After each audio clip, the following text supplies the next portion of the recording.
assalamu alaikum hare mi wuri ke on fop la landi staydo jam alla taw hare do jam naatu do ka live yo sendi tan en yewtere ne hare mi wuri ke on fop min dara taw leer hombo wonde e mudum do meden e 19h45 minutes era men donc hare jama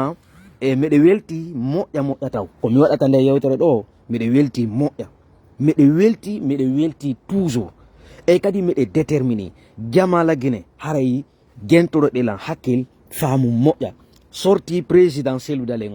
on yi haalaji buynowo lede mais on famali ko no sorti on wairi ni gentoro de lanu hakkil moƴƴa partager live au maximum haray mi wuri ke jama on fop wontirɓe lagine wontirɓe Liberia Sierra Leone on fop moɗon ha hedde New York e France on fop moɗo yiɗo hiiraɗo weltana natuɗo ka live yo sendi tan en live meɗen on hande en yewta ɗo toɓɓe ɗiɗi ɗe dowaɗen yewtude andinen jama on ɓenditinen jama on yewtureji buy penale buy no fenede e hoore alajje yewtureji buy hande blogueur ɓe no yewtude e hoore alajje mi yewta ɗo noon ɓe gentoto ɓe ay ko haray ɓe arde ɗo ɓe gento ɓe vérifié malgré ɓe commentata ɓe laykata ɓe partagata mais ɓe ara ɓe gento ɓe ara ɗo kadi ɓe gento moƴƴa ɓe faama moƴƴa ko monum ɓe kon wolande alajji selludalen eɓe déterminé alajji selludalen hiɓe woni koɓe wonno si allahu lanno jaabi kadi on yire guite moɗon e on faami ka donc haray jama on fo sikkuɓe ɓe ngalaji selludalen ɓe deƴƴi sikkuɓe ɓe ngalaji selludalen ko nini ɓe famale hay e hunde ala haji selludalen hiɓe jogiti ko ɓe jogiti ɗon mi yiɗo woɓɓe goo layi fu ɓe goo ɗo yalta hina non yewtere maɓɓe ne waɗirali ni waɗitir ɓe famale ko anduɗo alaji selludalen woni yiɗa gentade yewtere alaji selludalen mais alaji selludalen mo inni alaji selludalen anda ko yewte o feni alaji selludalen o gaydino affaire discours officier ittugo hande no woodi yimɓe hay yewtere ɓe wata no woodi yimɓe hay yewtere ɓe wata hande alaji selludalen gaynidino e ɗum hande nini ko hande ko en fof meɗen immoɗen daroɗen ɗe kañƴe ɗo ta fuuto en ndi jawdi ɗo alaji selludalen no mar'i no ɓuuri leyɗi kañƴeji ɗen fof ka hoore leydi ɗo en immade sutene mo meɗen koye immo critique mo no hersini ha éditeur o immoɗen en fof meɗen daroɗen daditoɗen alaji selludalen ko ma o laamondi leydi meɗen laguen e billahi je crois à 100% c'est notre futur président. C'est notre futur président qui est Alaji Selludalen Diallo. Et il faut que nous immorens daroɗen daditoɗen he Alaji Selludalen jama uno hiɗi uno teddino ɗo renti si ɓe wi'i yo arrêté si ɓe yi wata arrêtake si ɓe yi wata yaltatake si ɓe yi yo yaltete ene ɗo ko lanɗo hombo heɓuɗen gila laggine wiya laggine dariɗo combattre affronté 3 régime ha 4 régime ko Alaji Selludalen tun ko alaji selludalen to yeetelan kombo yalti ɗo dari daditi o alaji selludalen no darori no jama so ronki ko geron fanke mais fewnu ka fewnde no situation no woni clair no laaɓi poche alaji selludalen ɓe laamoto ndi leydi meɗen no on ronta piiji ɗi noon yaride noon ka leydi meɗen piiji senirde nini ɓe paniki ɓe anda ko num ɓe huwata ɓe anda ko num ɓe gerata Mamadi Doumbouya nini mo perdi hakkille makko ke nini ko Idi Amin e Bala en woni contrôle de leydi nini fewndo ɗon Mamadi o perdi contrôle makko jama holoɗe hoɗɗo ɗon si allahu lanno jaabi Mamadi towtar o yanay o sofintino to kadi ko hande ko janggo ko Allah andi mais Mamadi Doumbouya o yanay laamu kala laamu ngu yanay Mamadi wata joɗade yeeso jama ɗo pina guinen joɗoro e hoore guinen pinka sikka ɗo kañum lanni wawata marsude jama la guine haray en fof meɗen jogitiɗen ko jogitiɗen noon wata goto hulu wata goto ƴeño e kadi on yiya sortie ji maɓɓe ɗin kadi si allahu lanno jaabi on yiyay sortiji maɓɓe ɗin sorti Alaji Selludalen ni on yiyay ɗi si allahu lanno jaabi wona ko sikkuno ɗon ko nde ɓe wi'ino il n'y a plus de place pour l'hésitation on nani yewtere maɓɓe ne ko ɓe yewti kon hande ɓe inni kamɓe Alaji en ɓe wi'i si tawi koye jooɗagol yewta pour affronter notre idée haray ɓe wakkili haray ɓe uritani ɓe dammugal si c'est pour le retour à l'ordre constitutionnel si tawi noon na ɗum noon ko affronte hollugo doole haray ko yaha ko yaha kamɓe koɓe jogiti ɗon hiɓe jogiti ɗon le combat continue jusqu'à la victoire finale donc haray ko noon il va mener le combat haray jama on fof moɗo immoɗen daroɗen daditoɗen oh Ismaël merci vraiment oh putain à quel temps mi profita ɗo taw mi yiro Ismaël taw vraiment il m'a en fait oh ɗum anni kelan ɗo vraiment Ismaël vraiment putain akela mi prosa ɗo taw posa o mi hiwromo ɗo taw Ismaël Diallo depuis aux États-Unis merci vraiment merci pour le soutien haray no hiɗon weltana moƴƴa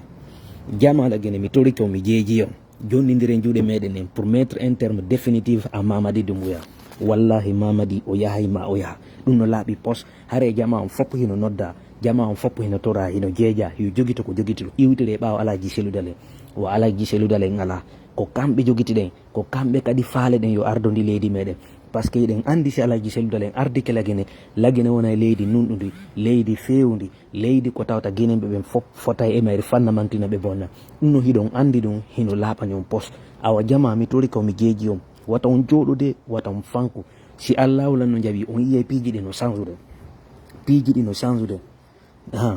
no change nini fewndo ka fewnden ɗo Mamady ɓe perdi contrôle. si ɓe jaɓali ɓe yaari hakkil, ɓe yaari angal faamu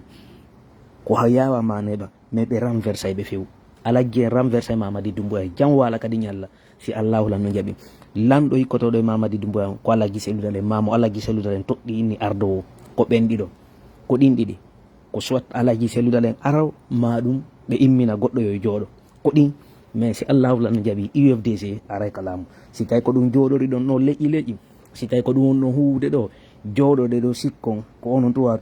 non vraiment hande live on hande merci vraiment Ismaël, vraiment merci beaucoup, vraiment wallahi merci. donc haray ko noon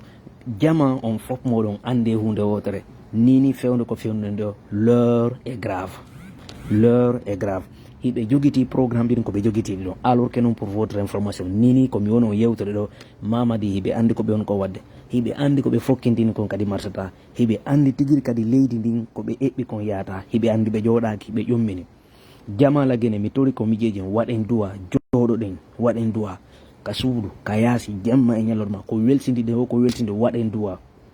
leydi meɗen ndi ndi hettoto waɗen duwa wata goto hulu wata goto ƴeño mi anda si tawi ɗon nandelan ka commentaire ji accitanolan ka commentaire ji ɗon nandelan.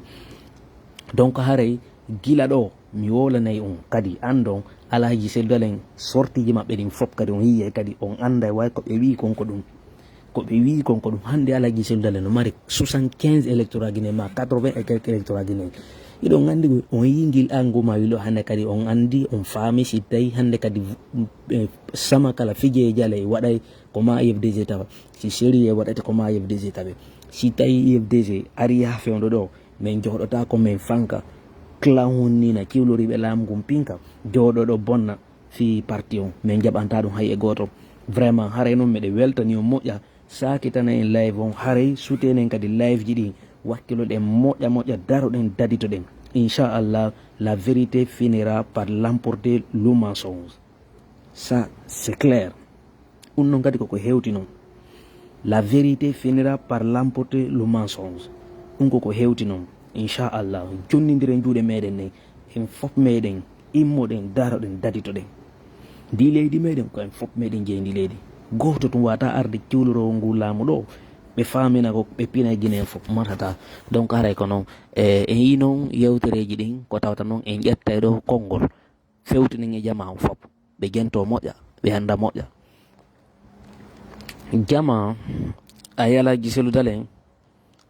on yi ko ɓe feƴƴini kon fof ka 28 septembre e kalamu alpha Mamady ɗo kadi ari toujours ɓe trompi en fof meɗen 5 septembre alaggi en ha joni no dari no daditin alaggi en ko enen mari haaju e maɓɓe, ko enen faala ɓe wallo en, ko enen faala ɓe tambito lagine, ko enen faala yo alaggi seddal en waɗu leydi meɗen e leydi nunɗudi, leydi fewndi, leydi ko tawta guineɓe ɓen fof fota e mayre fannamantina ɓe bonna, ko enen faala e ndi leydi meɗen yaaru yeeso. ko ma wakkiloɗen iwtore ɓaawo jannguɓe ɓen, ko ma wakkiloɗen iwtore ɓaawo yimɓe faalaɓe ɓen e leydi ndi wono leydi nunɗude. harana ƴettaɓe ɗo otoje e galleji okkitoɗa yimɓe ninama leydi o hara ɓe anda hay e fus. immoɗen en fof meɗen jonnodiren juuɗe meɗen nen, si en jonnidiri juuɗe meɗen nen fiyo alaji selludal en ardu lagine ɓe ardoto lagine. ko lagine tun mi yii neɗɗo marɗo jama popularité wa alaji selludal en o ronki lamade, ko lagine tun mi yiɗum noon, mi yiyali ɗum ha hande haynoko, ko lagine tun mi yiɗum noon. goɗɗo heɓa jama waɗum ɗo hara way kanko on o laamata ko o laamaki ndi leydi ha o sayɗo, ko alagi selludal en tun mi yiri ɗum, ko lagine tun mi yiri ɗum noon waɗa. sina ɗum neɗɗo o alagi selludal en marɗo ko yata ngil jamawil o fof feccere ñanere nen si lagine feccama tati nayyi ɓe ƴetta e tati ko tawta ɓe ronki lamade ha joni lagine immode on fof mo daro ɗon darito ɗon mo kala yo memminoto ko woni leydi meɗen ndi hettoto ndi wona e leydi nunɗudi ndi wona e kadi leydi fewndi ñande gor ha hande fenande tabitali ko gonga kan tabitata ko sama kala ɓe jokki senirde no trompude hoore muɗum